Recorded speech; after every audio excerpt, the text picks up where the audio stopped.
আমাদের দাবি স্পষ্ট, এদেশের সংখ্যাগরিষ্ঠ মানুষ মুসলমান, মুসলমানের তাহজিব তামাদ্দুন কোরআন সুন্নাহর সাথে সাংঘর্ষিক। এই নারী কমিশন কর্তৃক সমস্ত প্রস্তাব বাতিল করতে হবে। এই নারী কমিশনকেই বাতিল করতে হবে। আবার শাপলা চত্বরের গণহত্যার বিচার দিয়ে সংস্কার শুরু করতে হবে। তাল বাহানার পরিণতি কি হয় গত রাতের শ্বাসরুদ্ধকর পরিস্থিতিতে দেখেছেন। আমরা এদেশের সুস্থ শাসন ব্যবস্থা চাই। যুগান্তর ফেসবুক লাইভে সবাইকে স্বাগত জানাচ্ছি। আমি মিনহাজুল ইসলাম।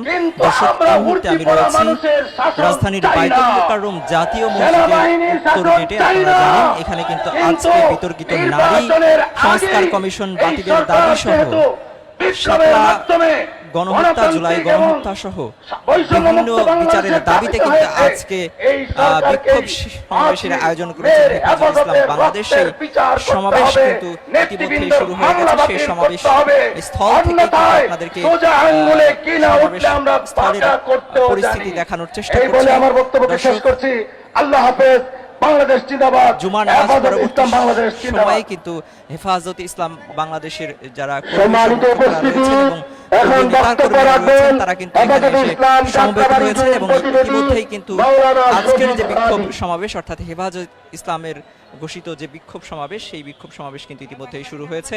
আমরা জানি 2013 সালে শাপলা চত্বরে ব্রিটিশ সরকার হেফাজত ইসলামের কর্মীদের উপর গণহত্যা চালিয়েছিল এবং বছরের পর বছর হেফাজত নেতৃবৃন্দকে কারারুদ্ধ করে রেখেছিল।